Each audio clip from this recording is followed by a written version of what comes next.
Bonjour tout le monde. Alors dans la suite des leçons qui concernent la numération, c'est-à-dire tout ce qui est nombres décimaux et fractions, on va apprendre comment comparer, encadrer, ranger des nombres décimaux.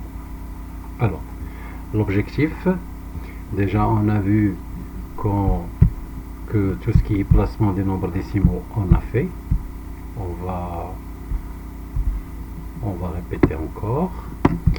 On va rajouter encadrer. Qu'est-ce que ça veut dire encadrer? C'est-à-dire mettre un nombre décimal ou bien le placer entre deux nombres entiers. L'entier le plus inférieur avec l'entier le plus supérieur. Ou bien l'encadrer au dixième près, c'est-à-dire à un seul chiffre après la virgule, supérieur et inférieur. Ainsi de suite.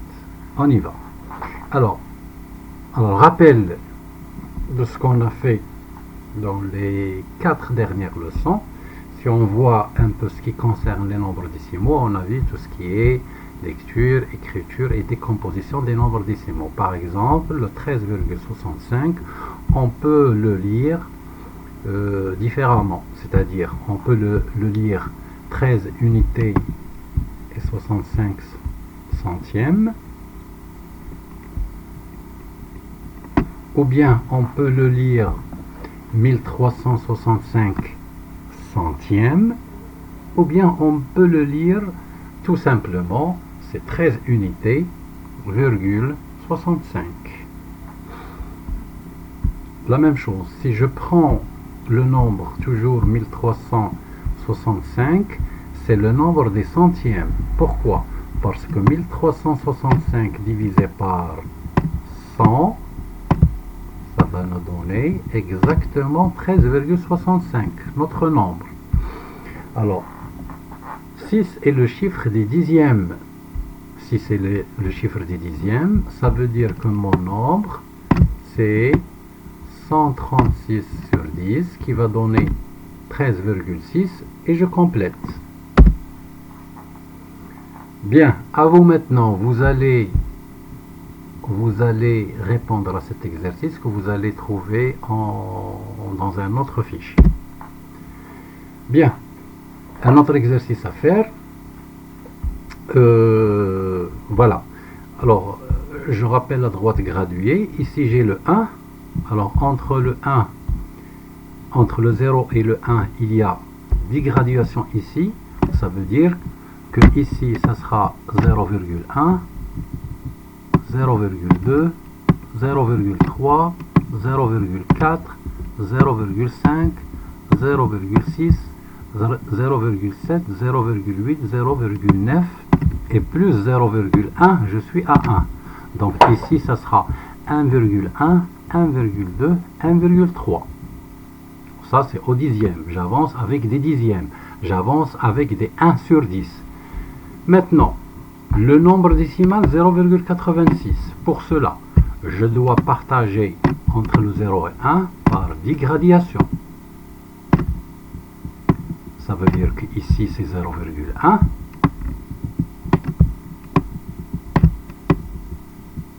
Ainsi de suite. 0,2, 0,3, 0,4, 0,5, 0,6, 0,7, 0,8. Très bien. Donc ici, on a 0,8.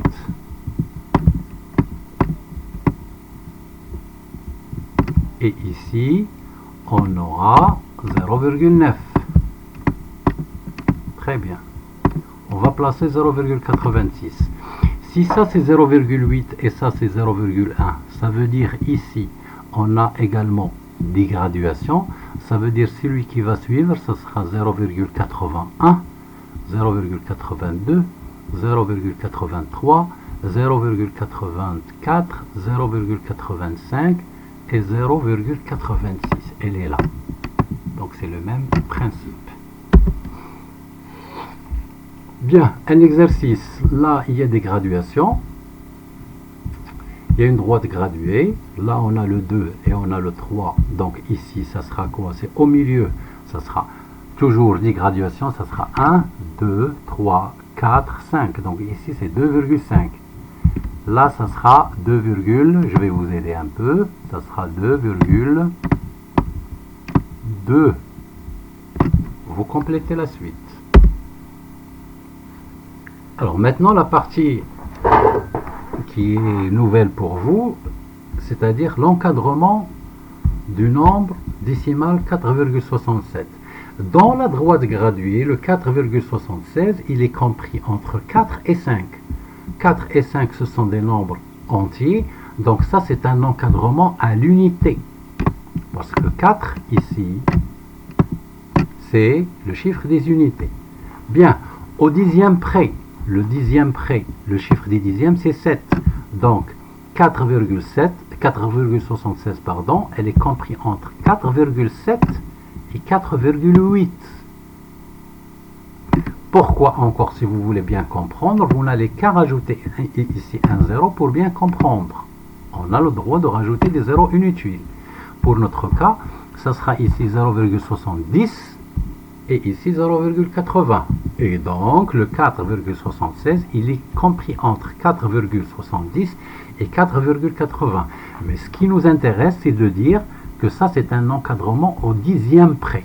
Maintenant, au centième près, toujours le même nombre, 4,76.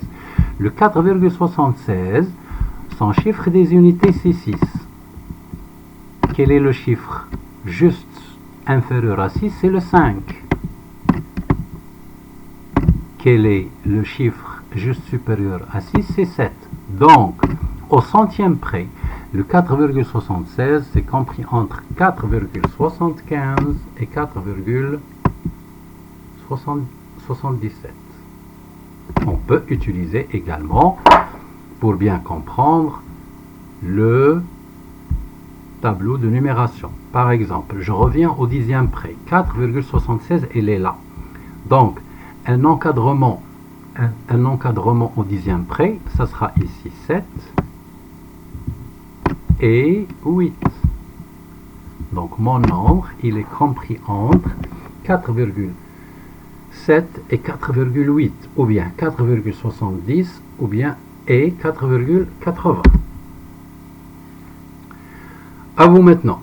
On a toujours notre tableau de numération, les unités, les dizaines, les centaines, les dixièmes, les centièmes, les millièmes. Utilisez le tableau de numération et vous allez encadrer le nombre 23,79, d'abord entre deux entiers, puis après au dixième près, puis à la fin au centième près. C'est ça notre objectif. Pour résumer, on a appris à comment placer, encadrer des nombres décimaux. On peut encadrer un nombre décimal. On peut encadrer un nombre décimal 0,8, il est compris entre 0,7 et 0,9. C'est un encadrement ici au dixième près. Nos nombres, on peut les placer dans des droites graduées. Juste, il faut choisir la bonne graduation. Quelle est la bonne graduation? C'est que si j'ai besoin de dixièmes, donc je vais partager mes chiffres par des graduations. Si j'ai besoin de dixièmes, entre les dixièmes, ça sera encore 10. Ça veut dire qu'entre 0 et 1, il y a 10 graduations de dixièmes et 100 de centièmes.